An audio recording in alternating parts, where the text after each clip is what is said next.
rise for the pledge. I pledge allegiance to the flag of the United States of America and to the republic for which it stands, one nation under God, indivisible, with liberty and justice for all. I'm going to stick with it. I've been trying to send you. Adequate notice of this meeting has been provided as is required by Chapter 231, Public Law 1975, with respect to the Home News Tribune to publish the same. This announcement must be entered into the minutes of the meeting.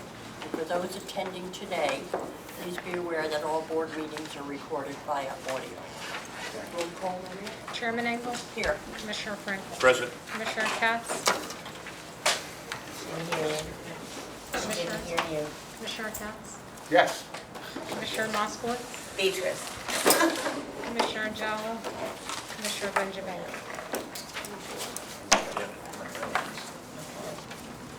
Adoption of the meetings of April 7th, the 19th, and the 25th. I move we adopt all three sets of minutes. Second. Roll call? Chairman Engel? Yes. Commissioner Frankel? Yes. Commissioner Katz? Yes. Commissioner Moskowitz? Yes. Old business, none. New business, New Brunswick early voting request change. Yeah, Valerie's not here, she had to attend to something at home, but, so New Brunswick reached out in terms of their early voting site, and kind of aware of some of the issues that we had, and kind of, in a way to maybe address it, they made a suggestion of the teen center, which is on, I think Joyce Kilmer. And so the site was inspected by board staff in terms of ADA, compliance, and so the clerk is requesting if we can make the change for early voting from the library to the teen center. And again, no printed materials or anything has been sent out to voters, so we can make that change. I have two questions about that. I'm not familiar with the teen center. It doesn't matter. I know where Joyce Kilmer is, obviously, but is it larger than, is the room larger? Yes. Is the room's larger, and is there parking? Yes. Yes, You just answered the two questions. The right way. Yes. Right. Okay, motion to accept. Motion. Second. Second. Roll call, Maria? Chairman Engel? Yes to accept. Commissioner Frankel? Yes. Commissioner Katz? Yes. Commissioner Moskowitz? Yes. And the administration reports. Next. Steve? Warehouse report? Yes. Okay, speaking on the inspections for the polling places, we actually finished our ADA inspections for the whole county, so that we're completely finished with that part. The voting machines have all been set up and ready to go for the primary, so as we can program, we will.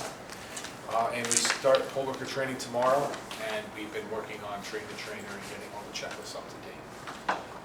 So that will start at the college tomorrow at 9 a.m. And what building?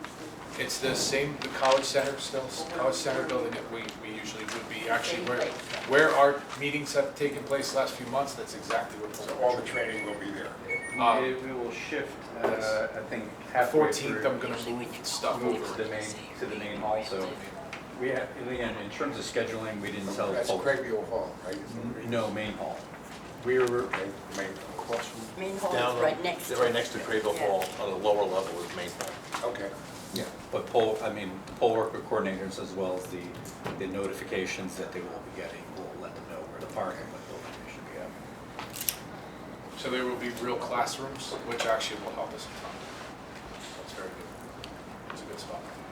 And what days will we start? We'll stay in our college center until I believe the 13th would be the last training, which is, not the 13th. It's a Friday. Then the 14th is a Saturday. We're not training on that day. So we're gonna move our stuff from the college center over to the main hall. Start on the Monday. And then that Monday, yes. 16. Yes. Yep, the 16th will be the, I have a question. Are we going to have enough time to train everybody since it's in small groups? we are working on it. I think so, but we did the numbers and we do believe so. Okay. Yeah, for the classes we have available, there's enough slots to train everyone in the county. That's it, Steve, for your That's it, report? that's all I got. Thank you. Linda? Yeah, so with that, there's about 7 or 8 employees calling poll workers, scheduling them. So we're working off of 2 systems. We have the scheduling app where the poll worker eventually will be able to go on themselves, but right now we're doing it. Staff's been working really hard on that. And the polling locations are all updated in the system. Drop boxes are cleaned out, staff goes out and cleaned out and gets all the rust off them. They're open. And then the staff for on-site support for election early voting is at the bottom. Now that you have that approved, I can update my chart. And then there's just dates that I'm giving you guys that you need to be aware of. Challenger lists are due, mail ballot challenges, that kind of stuff. Linda, because it's been, not because of you, because of some mix-up, not because of maybe some commissioners, can you, on your list here, the commissioners need to be, Okay. must be Yes. here at, could you just go over that? Yes. It's really the hearing dates where you guys need to be here. So the first hearing is always on election day. Right, The second hearing is the post-election and the provisional hearing, that's the June 13. If we have to extend it, if we're not finished, we need to extend it again, June 15. So wherever you see the hearing, Right. that's when you need to be here. So I can, you should write down it's June 7th, 13th, and potentially June 15th. correct, could I All just, here, yes. and could I just ask for the 15th if needed? I know you have 2 o'clock, could we have 4 o'clock? Change it to 4? I don't know, you publish that usually, right, or you don't publish? Yes, but I didn't yet. You did it already? No, I didn't. Usually we do that second one. Usually only 2 o'clock is election day. I'm not sure why it says 2, I apologize. It's supposed to be 4 o'clock. Okay, so the 15th could be at Well, 15? from the previous election, it was scheduled for 4 and we moved it back to 2, so we want to be consistent with it. So it's supposed to be 4. Because you had you had the hearing and then you had the board meeting.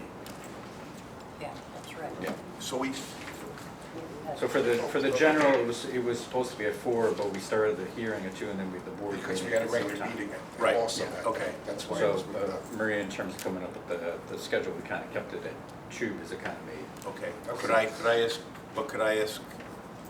Fine with me. We move it to 4 o'clock because there's no meeting, is that okay to move it to 4? Sure. You want With to keep everybody? That's what I normally do. Right, so I okay, I wasn't just wanna make why sure it was everybody's okay, changed. just Thank you. that they're That's okay with it. CM on the 10th. No, No, on the the 15th. on the No. 15th. On the So 15th. we're going Oh. to, the commissioners are needed for Election Day, Tuesday, June 7th at 2 PM. Right, On June 13th at 4 PM, and if necessary, June 15th at 4 PM, all here. right, that's okay, All here. right. Thank you. Here. All here. Yep, I thank went you. to the college, that's fine. But I got here. Okay, any more, Linda? So our setup? That's it? That's it. Okay. Administrative report? Yeah, just a couple of quick items. One, thank you to Steve and Valerie for the poll worker training. Again, they kind of smoothing out some of the issues in the past election, kind of not completely redid, but really went through all the items for poll worker training. Again, it's hands-on training, so every poll worker is going to have a poll book in front of them to be able to set up. So we think that will go a long ways towards making this a very good election. And then also, again, we talked about thank you to Lyndon, the poll worker coordinators are calling the poll workers to schedule the training. We do have, working with county IT, have developed an app for the poll workers to be able to schedule themselves at some point down the line.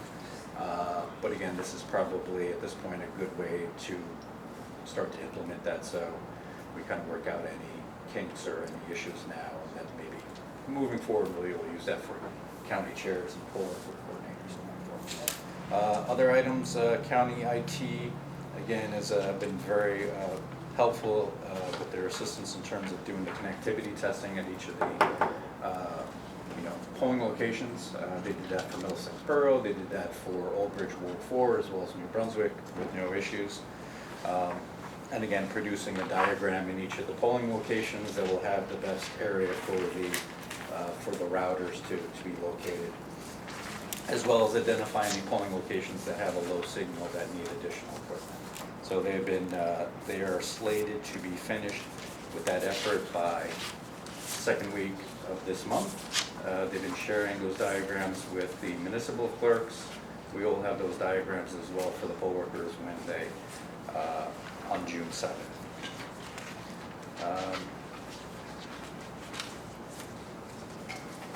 And tomorrow we'll be doing some videos here, poll worker training we're gonna have on the website. Again, county marketing and professional development is gonna help us with that to get us, have that up and ready for poll workers to kind of review prior to the election as the best part. And again, this will be videos that they can use for the general as well as the primary. So again, thank you to Steve and Valerie for putting together the checklist. Important note in terms of ballot opening and tabulation. I talked about in the last meeting, 13 Kennedy, which is next door. Environmental health has moved out of that location. It's part of this building, it's just. Part of this number building, 13. it just, yeah. And so we have now access to that part of the building.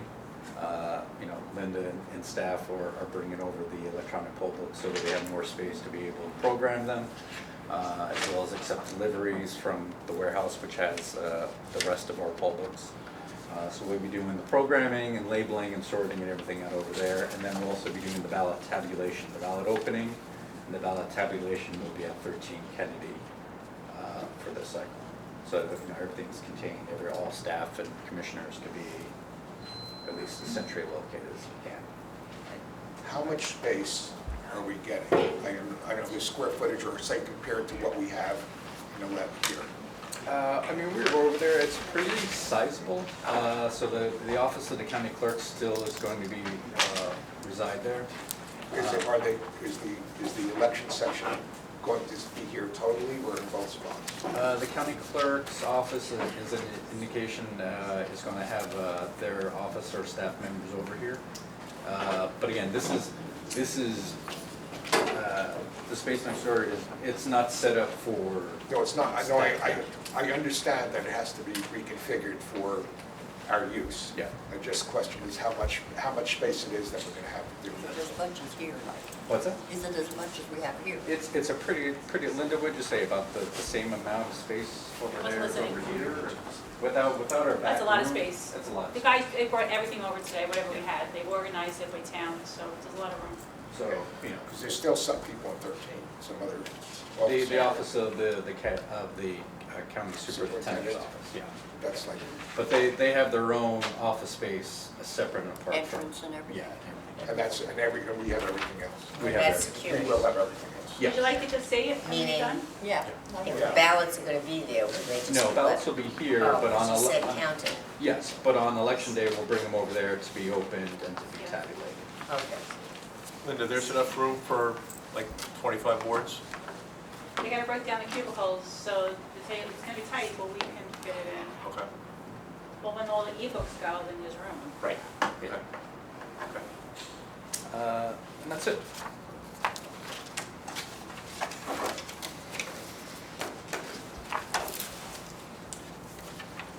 Commissioner comments? We got Highland Park straightened out, didn't we? Yes. Yeah, we have that. Because that was at the last meeting. Okay. No, I didn't get it. All right, Sorry, sidebar. we'll move on to public comment. Well, or I could say, copy. This one. Give your name and address. Good evening, I'm Cynthia Kuna, I live in Freehold, Monmouth County. I'm a volunteer with the New Jersey Liberty Project, and I'm here with Peg, Jonathan, and Mary. I'd like to thank Thomas Lynch and his assistant Maria for corresponding with me. I would also like to thank the Board of Elections for hearing our concerns about our recent elections. This is too much at risk for the people and our state to not have an open dialogue with our elected and appointed representatives. We need to protect our right of suffrage while preserving the confidence of the legal voters in this democratic process. Also enhancing how legal registered voters can participate in our elections. Without uniting to fix our fractured election system, our sovereignty to self-govern our state will be lost forever. So I want to thank you guys again for listening and actually hearing us tonight. And I'm going to introduce Peg. You ready? Your name and address, Peg. I'm Peggy Martin, and I'm from Brunswick and Somerset County. And again, you just heard she has left concerns. Well, I do too. For me, just so you know where I'm coming from, is for the election for Jack Chiarelli, on the night of the voting day, November 3rd, I think, right? He was winning, and he won. I went to bed, he won. And I was thrilled, and a lot of other people did too. What I didn't know was that there were 3 days to 4 weeks when other ballots came in. And as somebody from the public, I was not aware of this. And I don't think many people are aware of that. So I don't know. I think something should be done so that we have a better feeling on who's winning on the day of election. Thank you. Mary? Can I just ask one quick question? You weren't sure because you didn't know there was a vote by mail ballot? I know there was a vote by mail ballot, okay. absolutely, but I Just didn't didn't know realize nothing how had been long. counted. Yeah, Okay. how long that time went on. Okay, all right. I just wanted to be clear No, on no, that. that's fine. Thank you. Any other questions? We'll answer after. Okay. I apologize. Good afternoon, I'm Mary Logan. I actually am an elected official. I was involved in the, Lebanon, 100 I was involved in the 2020 election personally, worked for Tom Keane and other people, as well as myself, campaigning. So I was intimately familiar with the election process, get out the vote, et cetera, et cetera. And I also know the boards in Hunterdon County have been elected before for about 25 years. So again, I was intimately involved. So what we did is following the election, I had about 1,000 people contacting me wondering what is going on. They didn't quite understand. My personal feeling was it's a matter of educating people, lack of communication, going back to 2020 as well as 2021. So I took it my personal responsibility. We grew this group. I trained every state in the nation, all 50 states, admins across the states, to use the rule of law to look at analysis data, which is what you are looking at before you today. They use the same exact model. Some have followed different suits. We are following in New Jersey. We do not use outside data. We only use source, chain of custody, originated data from the state of New Jersey and from each of the counties. So we are here to present to you our data sourcing, which you see before you, the calculation model and disclosure, which is also there. I'm going to introduce, if I may, Jonathan. He's going to go over some of the granular data, and then I'll come back up when he's done for a couple of minutes.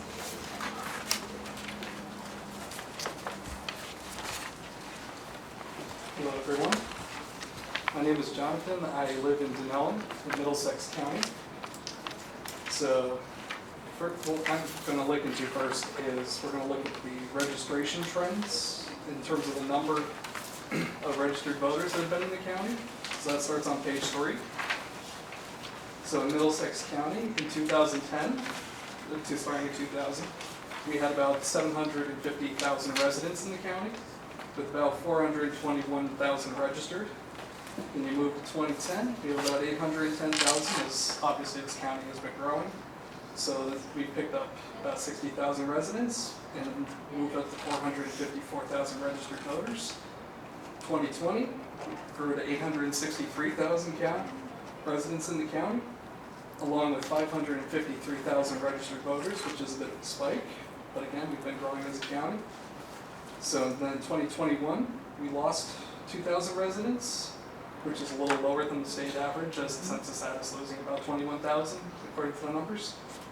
But we had 583,000 people that were registered on the rolls, which is, so we've had about 53,000 population growth from 2010 to 2020, but we've also picked up about 99,000 registered voters.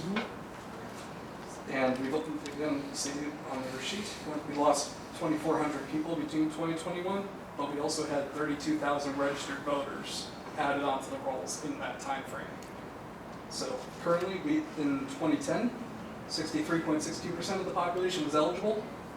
And then by 2020, we have 66.09% would have been eligible based on the math. So currently, we had 97% by our math of eligible voters were registered in 2020. And then based on our numbers, we had 102% of our numbers, based on our math, that were registered in 2021. And then there was a statewide report that stated that there was about 575,000 inactive voters statewide for 2021, which is about 8.74% of the registered voters in the state as a whole. So that turns out to about 50.9 thousand inactive voters in our county, thereabouts. So the next chart on page 4 is a track of the gray. So the gray line is the population growth, starting in 2000 all the way to the present. The blue line, based on one of our other analysts' math, is the eligible voter number as it pertains to anyone between over the age of 18 that was registered, that would be eligible to register, but not necessarily registered. And then the red line is our track of the actual number, total number of registered voters throughout that time period. So, as you can see, we have, it spikes in a couple of different places, mostly around presidential elections, which makes sense because people get heavily invested in that. And then 2003, we have a dip right before. We have one in 2006, 2007 in there. And then when you get towards the right end of the chart, 2016 is another registration spike. And then the number only goes up from there to where in 2021 we now have about 582,000 people registered in the county, over an estimated eligible number of voters of 572,000 that we have, based on our math. And that math is generated by the ACS using the 5-year trend, and also the fact that we do have access to the 2000 census, 2010 census, and the 2020 census. So the other analyst in our group, Johnny Mongo, what he did was he used the ACS 5-year data to help generate a percentage number that we could put into the census to generate that number of possible eligible voters that we see. So questions we might have on that is... I can do the questions if you want to go through your... Okay. You can do that. So the next chunk of data that starts on page 8, this was stuff that I handled personally, and it's a little more visual, it's less numbers, so it's more of a visual learning. It's the... This is the voter registration as... Page 8. Broken, it's on page 8, it starts on page 8. Breaks out the registration by parties. So we have the unaffiliated group, which is all across Jersey. But then we also have 9 parties. We have the 2 big ones, Republican, Democrat, but then there are 7 other parties in the county and also across the state. That's Natural Law, Liberty, Reform, Socialist Party, Constitution, Conservative, and Green parties. And this is all off the report that you can find on the New Jersey Division of Elections website that's published every month. We're also along with primaries and general election. So the first one is more condensed to give you a more detailed idea of how the trends have been moving in the county. But what I want you to focus on is the fact that the graph lines for the parties, I broke this into 3 chunks on purpose, just so we could see it all. I hate to interrupt you, but it's a 5-minute limit. You can come back up again after everybody else has had their say. Okay. That's our rules.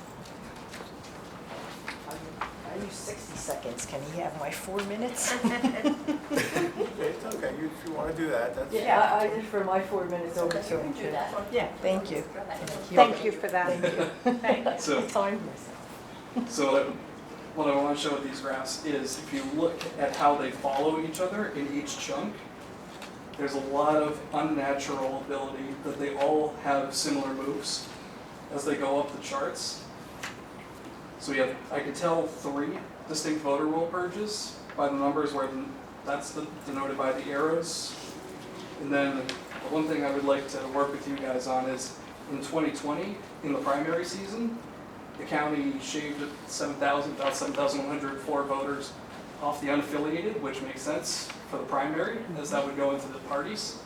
But then by election day, the county added back 7,431 unaffiliated voters, which we would like to work with you on that, because that's an anomaly in the data set.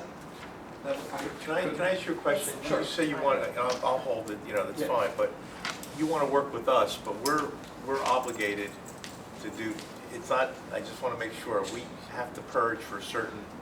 No, I'm aware of the standard. Right, I'm aware of that. so are you pointing out that we're not purging? No, Okay, what are you, just, can I ask you what you're trying to point out then? And people will register for the primary Right. vote Yeah. and Right. then unregisters in a Yeah. party. Right. I mean, I hope you well, understand, yeah, okay. I'm aware of that. And I'm aware of I'm that. not And I'm aware of the saying federal it's standards something of else. federal Right, standards. but I'm just, I know you want to work with it, but what are you trying to, I'm just trying to understand what you're trying to work with us to do. Yeah, so that's just an anomaly that I didn't know if you guys had seen in the data, is the Okay. fact that we had that, where obviously people picked primary season, they moved into parties, so we shaved those voters off, but then we gained back an equal amount only in the unaffiliated category. And it's an anomaly in the data that I found interesting, and I would like to work with you guys. I don't know if you had seen that in the numbers Okay. as you guys were getting ready for the election. So that's just an anomaly point that I would found that I've been seeing across the whole state. That it seems to be the case that each county has had a drop off. I will say that most people, when they initially register, do not register to a party. Correct. So that is likely that if you have a registration jump, it is likely to have a higher percentage of unaffiliated to start with. Yeah. Because then, assuming that some primary comes along and they're interested in a candidate or some race, then they'll vote in the primary and then become registered to the party. So that's not Yeah. unusual. And then go back. Yeah. I was aware of that. It's an anomaly point that I wanted to bring up to you guys. I didn't know if you'd seen it in the data or not. Page 9 is just a broadened out version of the chart, so you can see again how the movements in the charts are similar from the broader perspective.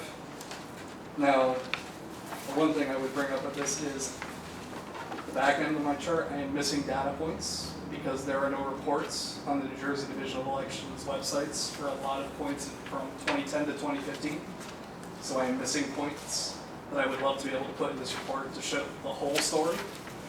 And I'm not saying anything was done maliciously, I'm just saying on the website, those reports are not there. And I don't know if you guys would look, I would like to work with you guys through FOIA and other means, maybe the Secretary of State's office has those numbers, so we can actually complete that analysis, as opposed to leaving the back end, the front end of those graphs a little choppy.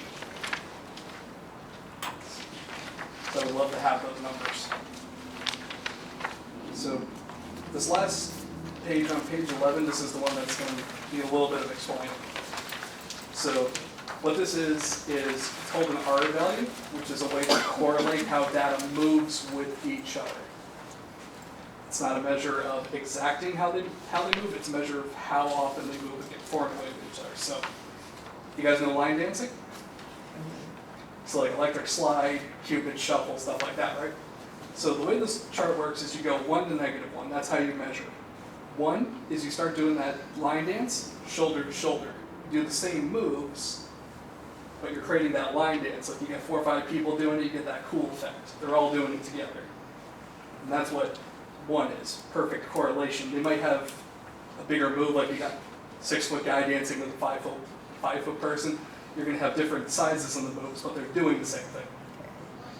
-1 is you do that line dance, but you start doing it with your partner face to face. So every time you do the dance moves, you're going backwards, you're going towards each other, which is how the unaffiliated tends to work. They tend to move towards the other parties as people decide to pick a party. And then 0 is total random, which almost never happens, but the point of it is, that's literally, if you start doing electric slide, I start doing Cupid shuffle. We're gonna have our own patterns, but what we're gonna end up with is 2 completely different moving lines. So what this chart is, so the unaffiliated ends up close to -0.6, which is closer to the New York, but that makes sense in this county, as a lot of times, every time we have an election or something, the unaffiliated number drops as people declare parties. But every time when you correlate the data for party versus party, they're all almost at 1, which is an unnatural phenomenon to say that they're all doing the same moves together. Now that could be a reporting issue, and part of that is I would like to know if there's any policy that chunks out the inactive voters into a separate group, because that would show in the data would show a drop, like how we registered 200 Republicans, but we also had 300 Republicans that didn't vote, so they're now considered inactive. So that number goes down, and it would reflect a little more accurate of what's going on. So it's not proof positive of anything, but it's a feature that I wanted to bring forward, that we have, the parties are growing, and the numbers are getting reported in intervals of differing size, but same movement. So much so that it technically, in a math sense, would be unnatural. Yeah. Yes, if I may. So we're happy to take questions, but I would let you know. So we started with about 500 people. We have 9,000 people. And the numbers are growing. And what we're trying to do is find a buffer because we don't want people to stop voting. So I've taken my education. What I know, I have a master's in public policy, went to Liberty. I've been elected multiple times. I'm pretty knowledgeable. But I also work with Hunterdon County Board of Election. I also reach out to others. I pick up the phone, in other words. I don't think in a vacuum, and I don't want our people to.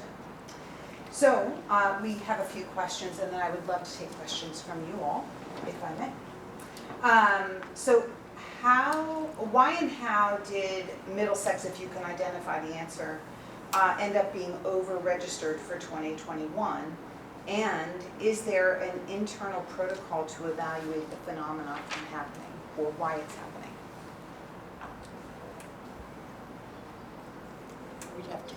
We'd have to defer to staff.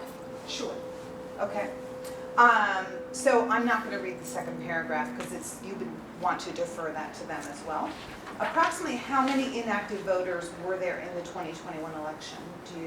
That's again probably a staff question. Yeah. Yeah? Yeah. That's fine. Approximately how many presently? Again, probably a staff question. Okay. When was the last voter roll purge? So I can tell you that I just sent a letter to, I don't know if it went to Maria, but I interfaced with the Secretary of State. We had 186,000 purged records in about 2 weeks ago. 3 weeks ago now. And I sent a letter to the Secretary of State, and I asked actually to interact with them.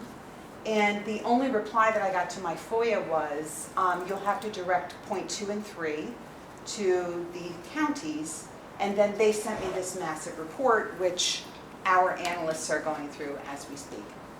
So the point I'm making to you is, we garner our data from 3 points.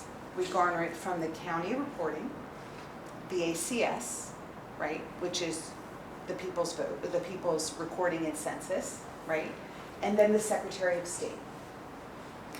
So we're trying to fill the gap, but we're trying to make sure that people are informed.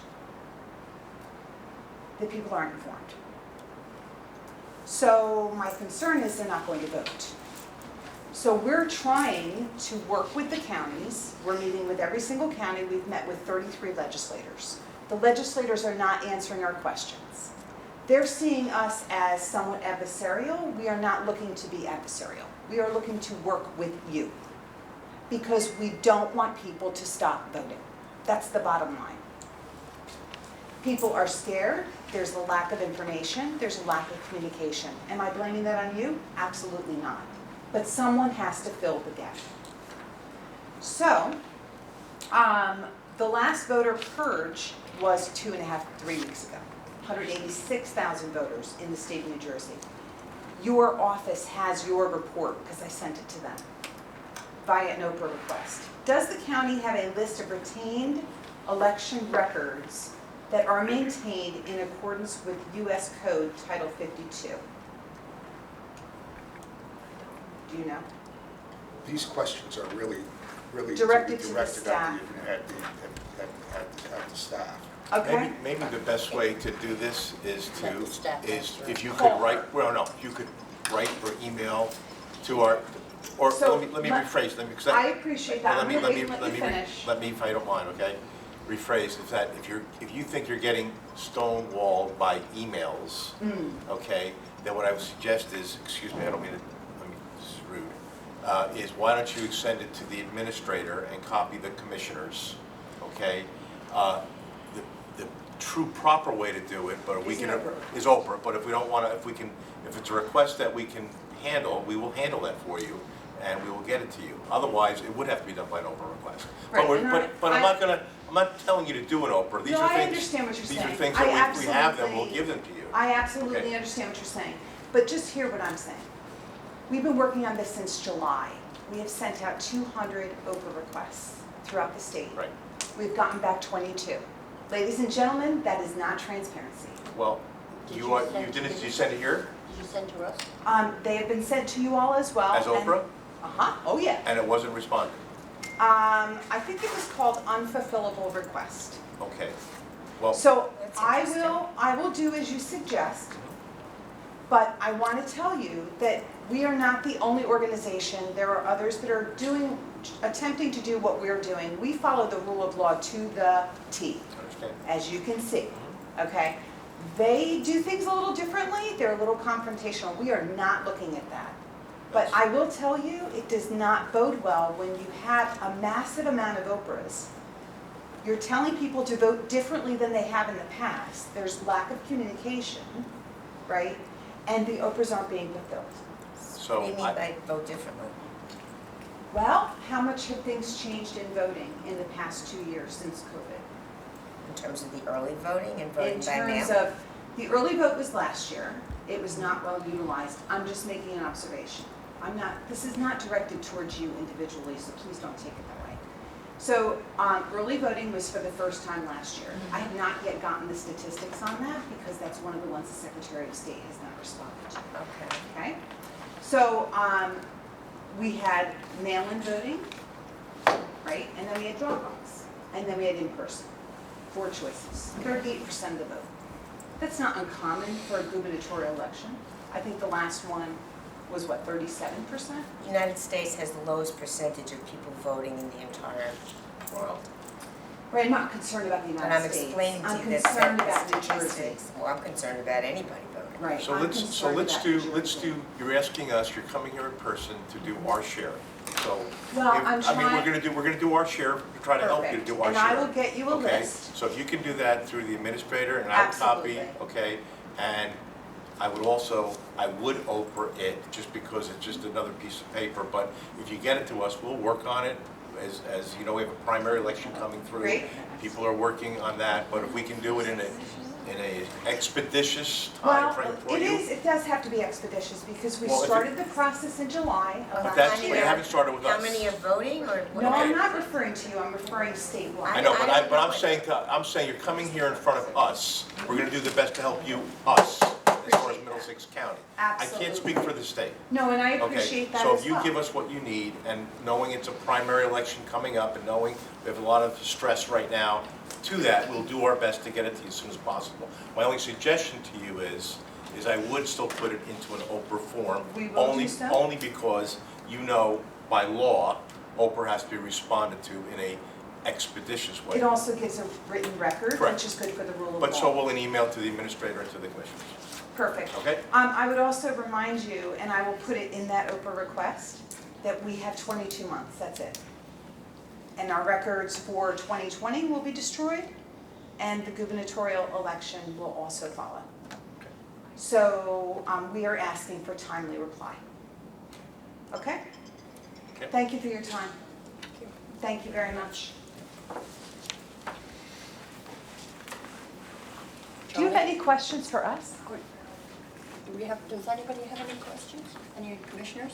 I'm not sure what you're asking us. Well, apparently I'm not asking you personally. No, I mean, I So don't know we're what gonna- you're, We are looking for intervention because the absence of transparency in the Oprah requests and the absence of, I would say, more thorough communication outgoing to the voting public, right, is going to result in people not voting. That is my concern. The other part of it is the Open Public Records Act. and that is we are not being responded to. And we are trying to analyze data and present it back to inform. We can't do that without the facts. So you have some of the data. This is a touch of what our team has put together. Literally, the top of the iceberg. But we can't do the rest to know if there is anything to worry about, to look at. But I can tell you, it is a grave concern, the absence of, there's a communication gap. I have heard of people that they're not interested in voting because they don't trust it. I've heard How it. do we get them, how do we get them to trust Yeah, the process? I know, it is an issue, no doubt about it. Any other comments? Commissioner Wong? And by the way, just for the record, we have Democrats, Republicans, Independents, Green Party, and I think we have a couple of, what is the other party? Libertarian? Libertarian. Well, it's Liberty. Yeah. There isn't a- So we run the gamut. We are nonpartisan. You're not partisan. You didn't ask, but I thought I'd tell you. Uh,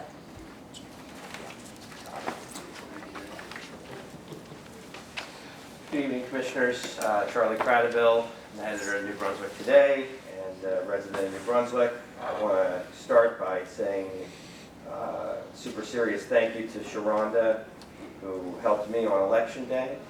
I went to vote April 19th, the school election, and lo and behold, these ES&S poll books were telling the poll workers that I shouldn't be allowed to vote on their fancy $1 million machines. And the poll worker instructed me to vote provisionally, said that I was a mail-in voter, and I should have done that mail-in ballot and whatever. I called the county clerk's office. County clerk's office told me just vote provisional. I called here. Sharonda did the right thing, called the county clerk's office, got them to do the right thing, and magically the equipment changed its story, and I was allowed to vote on the machine, and my streak is still alive. So I want to seriously thank you for your assistance with that. I'm very concerned about ES&S. Like now I know everybody in the room, there's no representative from ES&S here. Concerned about the county clerk, no representative from the county clerk's office here. The results for that election, April 19th, you did certify them, right? Yes, we did. Okay. There's some confusion about the results. The county clerk's office inexplicably chose not to use the online reporting on election night. They rolled it out the day after, and still have not released all the district breakdowns for each district. This is, of course, something that happened last year, and because of that lack of transparency, a voting machine full of votes didn't get noticed that it had been forgotten to be counted for nearly a week. I'm concerned that the county clerk is not being transparent with the records. It's their role to release the results. You're telling me it's certified, and their website now does have an update as of the 3rd with the top line numbers, but still no district breakdown. The district breakdown is partially redacted, and from weeks ago, from over a week ago, when there were significantly less votes, does not have the totals, the total totals. So, can we get the county clerk to come here respectfully? I know you've asked. We can invite her, that's all. Please keep inviting her, and please invite ES&S. I know, they're based in Omaha, Nebraska, and probably not thrilled about having to deal with folks like me, but they should come to the meeting and be able to explain why their machines are screwing up. Like I still don't know why that issue happened to me. It wasn't the electronic poll books. It was the database. Typically, it would So, be I mean, the something, the SVRS would typically. accurately reflected what was in the system. Okay. And so, obviously, when you talk to Sharonda, we were able on the back end to be able to correct that, but. But how did it get into the The system? poll books, we're only given the information, we're accurately reflecting the information that they had, so. Thank you for clarifying. I still had not heard the diagnosis.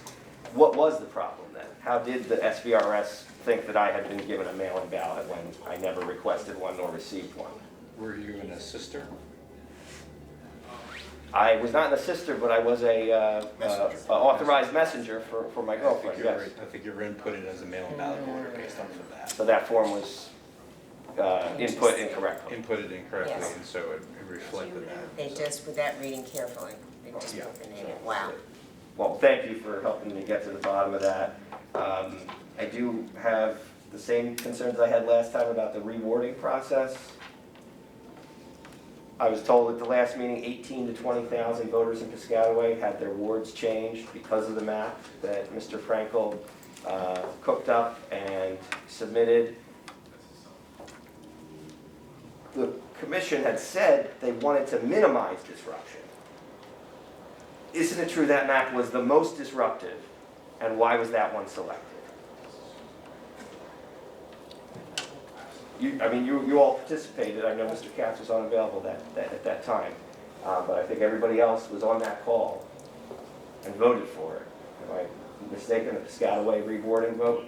If the borough clerk puts forth a position and a map, then I'm going to support that decision, assuming the person in that job knows exactly what the best would be for the voting decisions. Well, Commissioners, I will also say this is not a rewarding commission. We don't have the clerk from Piscataway present to discuss workings of how the map was drawn up. I'm just explaining what I I voted. think that's a kind of a That's cop-out. my No general- disrespect. my but, general when you have 6 feeling. out of the 7 people here, let's just get it over with and figure out what went wrong. I mean, that map was not put forth by the clerk. The clerk may have endorsed it, but it was put forth by Mr. Frankel.